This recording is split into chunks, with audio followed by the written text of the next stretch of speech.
નમસ્કાર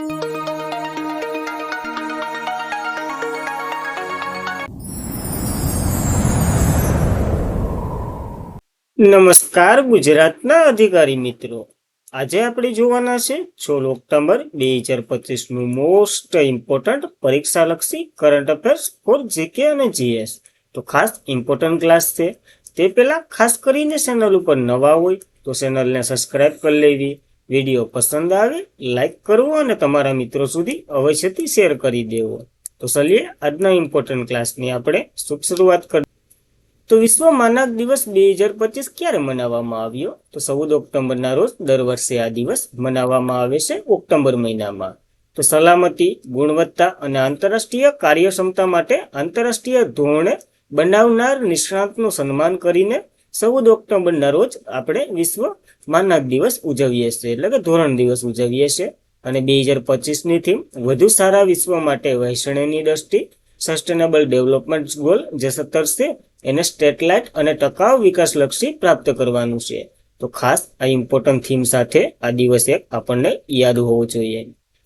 ત્યારબાદ ઓક્ટોબરના દિવસો જોઈ લઈએ. 1 ઓક્ટોબર આંતરરાષ્ટ્રીય વૃદ્ધ વ્યક્તિનો દિવસ, 2 ઓક્ટોબર ગાંધીજીની જન્મ જયંતિ, શાસ્ત્રીજીની જન્મ જયંતિ અને સ્વસ્થ ભારત દિવસ, 4 ઓક્ટોબર વિશ્વ પ્રાણી દિવસ, 5 ઓક્ટોબર રાષ્ટ્રીય ડોલ્ફિન દિવસ, 6 ઓક્ટોબર વિશ્વ આવાસ દિવસ, 7 ઓક્ટોબર વિશ્વ કપાસ દિવસ, 8 ઓક્ટોબર ભારતીય વાયુસેનાનો દિવસ, 11 ઓક્ટોબર આંતરરાષ્ટ્રીય કન્યા દિવસ અને વિશ્વ સ્થળાંતર પક્ષી દિવસ પણ આપણે ઉજવ્યો હતો.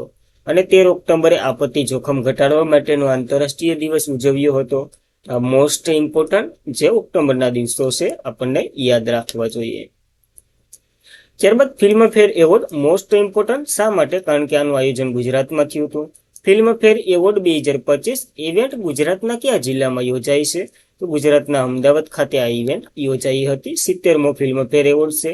તો 70મો ફિલ્મફેર એવોર્ડ 2025 11 ઓક્ટોબરના રોજ અમદાવાદના એકા એરિયા ખાતે યોજાયો હતો. અને આમાં ઘણા એવોર્ડો મળ્યા છે, જેમાં આપણે વાત કરીએ તો life time achievement award Zeenat, અમન અને સયા બેગનને મળ્યો છે મરણોત ઉપરાંત. તો ખાસ ઇમ્પોર્ટન્ટ.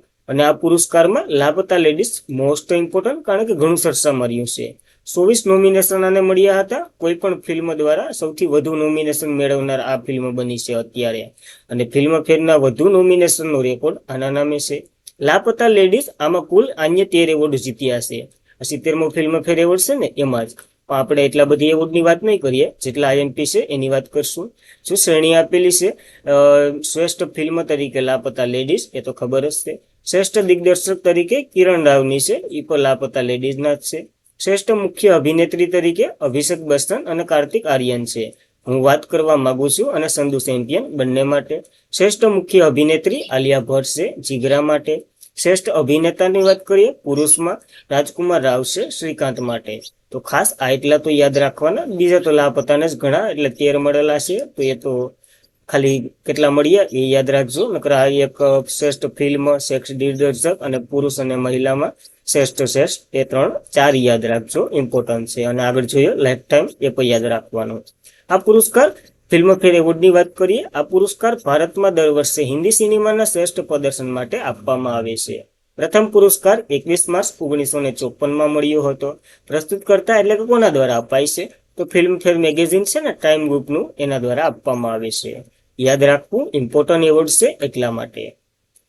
ત્યારબાદ ભારતનું પ્રથમ સેમિકન્ડક્ટર ઇનોવેશન મ્યુઝિયમ ક્યાં ખુલ્લું મૂકવામાં આવ્યું છે? તો આ હૈદરાબાદમાં ખુલ્લું મૂકવામાં આવ્યું છે. જોઈ લઈએ, ઇમ્પોર્ટન્ટ છે. તો હૈદરાબાદ ટેકનોલોજી સિક ઇનોવેશન પ્રોગ્રામ અંતર્ગત સેમિકન્ડક્ટર ઇનોવેશન મ્યુઝિયમનું ઉદ્ઘાટન કર્યું. આ મ્યુઝિયમ ભારતનું આ પ્રકારનું પ્રથમ મ્યુઝિયમ છે, એટલા માટે આઈએમપી. સેમિકન્ડક્ટર ઇલેક્ટ્રોનિક ઇકોસિસ્ટમ એટલે કે ઇકોસિસ્ટમમાં જાહેર જોડાણ અને ઉદ્યોગ સાહસિકને પ્રોત્સાહન આપવા માટેના હેતુથી આ સ્થાપવામાં આવ્યું છે એ સેમિકન્ડક્ટરનું મ્યુઝિયમ. ખાલી એટલું જ યાદ રાખશો. આમાં મુલાકાતીઓ સેમિકન્ડક્ટર સંચાલિત ટેકનોલોજી, ભવિષ્યની ઝલક આપે, એઆઈ સંચાલિત વગેરે, હ્યુમન રોબોટ ને વગેરે, અને જે રોબોટિક પાલતુ સાથીઓને લઈ ભારતના પ્રથમ સ્વદેશી એઆઈ સીટ પર ફરી વાપરવામાં આવી છે. તો એ પણ ખાસ એક પોઈન્ટ આઈએમપી લાગે, યાદ રાખવા આ બંને. તો પ્રશ્ન અહીંયાથી જ આવશે, ભારતનું પ્રથમ સેમિકન્ડક્ટર ઇનોવેશન મ્યુઝિયમ ક્યાં સ્થપાયું? હૈદરાબાદ આન્સર કરીને આવજો બે ધડક. ત્યારબાદ સેમિકન્ડક્ટરની વાત આવી તો 19 ડિસેમ્બર 2021ના રોજ તાત્કાલિક કેન્દ્રીય અને માહિતી ટેકનોલોજી મંત્રી હતા અશ્વિની વૈષ્ણવે એને 74,000 કરોડ રૂપિયાના ખર્ચ સાથે એટલે કે સેમિકન્ડક્ટર મિશન શરૂ કર્યું હતું. એના અંતર્ગત આ બધી થઈ રહ્યું છે, તો સેમિકન્ડક્ટર મિશન પણ આપણને યાદ રાખવું જોઈએ. ત્યારબાદ IUCN ઇનોવેશન એવોર્ડ જીતનાર પ્રથમ ભારતીય કોણ બન્યા છે? મહિલા પુરુષની તો પછીની વાત આવે, પ્રથમ ભારતીયની વાત કરેલી છે તો મહિલા છે. કોણ છે? સોનાલી ઘોષ છે. જોઈ લઈએ એના વિશે. તો કાઝીરંગા રાષ્ટ્રીય ઉદ્યાન અને વાઘ અભયારણ્યના દિગ્દર્શક એટલે કે નિર્દેશક સોનાલી ઘોષ પ્રતિષ્ઠિત KR મિલર એવોર્ડ મેળવનાર પ્રથમ ભારતીય બન્યા છે. આ એવોર્ડ રાષ્ટ્રીય ઉદ્યાનમાં નવીનતમ અને સંરક્ષણના વિસ્તારને ટકાઉપણાને સન્માનિત કરવામાં આવે છે. International union for conservation of nation જેના દ્વારા આ એવોર્ડ આપવામાં આવે છે અને આ જ રેડ ડેટા બુક બહાર પાડે છે, જે આઈ થિંક ડીવાયએસ તલાટીમાં પ્રશ્ન હતો, જે પણ આપણે વાત કરી જ ચૂક્યા છે અગાઉ. World commission on product areas દ્વારા ઓક્ટોબર 2025માં અબુધાબીમાં યોજાયો હતો અને આ સમારોહમાં જ આ સોનાલી ઘોષને સન્માનિત કરવામાં આવ્યા છે, જે ભારતના પ્રથમ બન્યા છે. તો ખાસ ઇમ્પોર્ટન્ટ બની જાય. ડોક્ટર સોનાલી ઘોષ સાથે આ એવોર્ડ ઇક્વોટિક કેને મળ્યો છે? તો રોક સિમોન સોવિલાન લારિયાને મળ્યો છે. કોને? તો ખાલી સોવિલા રારિયા, એ પણ યાદ રાખજો, કારણ કે બંનેને ઘેરો મળ્યો છે એટલા માટે આ નહીં તો આ ગમે એમ પૂછાઈ શકે. ત્યારબાદ IUCN જે કન્ડક્ટ મિલર એવોર્ડની વાત કરીએ. આ એક આંતરરાષ્ટ્રીય એવોર્ડ છે જે દર 2 વર્ષે આપવામાં આવે છે. આનું નામ વન્યજીવ સંરક્ષણવાદી અને ભૂતપૂર્વ ડાયરેક્ટર જનરલ કેન્ટ્રોલ મિલરના નામ ઉપરથી મિલર નામ રાખવામાં આવ્યું છે અને આ world commission of product areas દ્વારા પ્રસ્તુત કરવામાં આવે છે. $55,000 ઇનામ આપવામાં આવે છે. તો ખાસ ઇનામ તો ન યાદ રહે, તો કોના નામ ઉપર છે એ ખાસ યાદ રાખજો. કેન્ટ્રોલ મિલરના નામ ઉપરથી આ એવોર્ડ આપવામાં આવે છે આપણને. ત્યારબાદ સેલ્સ દેશને નવા રાષ્ટ્રપતિ મળ્યા, પેટ્રોટ હાર્મિન. જોઈ લઈએ. 12 ઓક્ટોબરના રોજ સેલ્સની સંસદના ભૂતપૂર્વ સ્પીકર હતા ને પેટ્રિક હાર્મિનીએ એને રાષ્ટ્રપતિ વેવલ્સ રામાલાવાકન છે ને એને આઉટ કરી અને આ પદ જીત્યું છે. તો ખાસ ઇમ્પોર્ટન્ટ. સેલ્સની વાત કરીએ, કેપિટલ વિક્ટોરિયા છે, ચલણ સેલ્સિયન રૂપિયો છે. તો ખાસ આ 2 માહિતી યાદ રાખવી સેલ્સ વિશે. ત્યારબાદ મહિલા બ્રાઇન્ડર ફૂટબોલ વર્લ્ડ કપ 2025 કોણે જીત્યું છે? તો આર્જેન્ટિનાએ જીત્યું છે. ઇમ્પોર્ટન્ટ શા માટે? કારણ કે પ્રથમ વખત ભારતમાં યોજાયું હતું આ ઇવેન્ટ, એટલા માટે ઇમ્પોર્ટન્ટ છે. અને બ્રાઇન્ડર એટલે તો તમને ખબર જ છે. તો ઇન્ટરનેશનલ બ્રાઇન્ડ સ્પોર્ટ ફેડરેશનની મહિલા blind football world cup 2025 united sport centre કેરળના કોચીન ખાતે પૂર્ણ થયું છે, જેમાં આર્જેન્ટિના જીત્યું છે ઇંગ્લેન્ડને હરાવીને. અને આ બીજી વખત આર્જેન્ટિનાએ જીત્યું છે. પેલી વખતે આર્જેન્ટિના અને આ બીજી વખત આર્જેન્ટિના જીત્યું છે, કારણ કે આનું આયોજન પ્રથમ વખત ભારતમાં થયું હતું. હસ્તે 2 જ આવૃત્તિ યોજાઈ છે. ઇન્ડિયન બ્રાઇન્ડર ફૂટબોલ ફેડરેશન દ્વારા આયોજિત આ એક ટુર્નામેન્ટ છે. 8 ટીમોએ ભાગ લીધો હતો, જેમાં ભારતનો પણ સમાવેશ થાય. આર્જેન્ટિના જીત્યું છે, ઇંગ્લેન્ડ રનરઅપ રહ્યું છે, બીજા દેશો કોઈ યાદ ન રહી તો પણ ચાલશે. ત્યારબાદ આ મહિલા બ્રાઇન્ડર ફૂટબોલ વર્લ્ડ કપ ચેમ્પિયનશિપ શું છે? તો આ એક આંતરરાષ્ટ્રીય ફૂટબોલ ચેમ્પિયનશિપ છે જે દર 2 વર્ષે યોજાય છે. ઇન્ટરનેશનલ બ્રાઇન્ડર સ્પોર્ટ ફેડરેશન દ્વારા 2023ના વિજેતાઓ કોણ છે? તો કે આર્જેન્ટિના છે. અને જે બ્લાઇન્ડર સ્પોર્ટ ફેડરેશન છે ને એના દ્વારા રમવામાં આવે છે. તો ખાસ યાદ રાખવું. ત્યારબાદ તો વાઇબ્રન્ટ ગુજરાત પ્રાદેશિક પરિષદ ક્યાં યોજાઈ રહી છે? તો મહેસાણામાં આનું ઉદ્ઘાટન થયું અને આની જાહેરાત થઈ હતી. ત્યારે પણ આપણે જોયું હતું કે આનું આયોજન મહેસાણામાં થવાનું છે. જોઈ લઈએ. ઉત્તર ગુજરાતમાં વાઇબ્રન્ટ ગુજરાત પ્રાદેશિક પરિષદ 9 થી 10 ઓક્ટોબર 2025 દરમિયાન ગણપત યુનિવર્સિટી મહેસાણા ખાતે યોજાઈ છે. આનું ઉદ્ઘાટન ભૂપેન્દ્ર પટેલે કર્યું હતું. અહીંયા શું કર્યું? તો આત્મનિર્ભરતા ભારત, સ્થાનિક વોકર અને ટકાઉ આર્થિક વિકાસ વિઝનને પ્રોત્સાહન આપ્યું છે.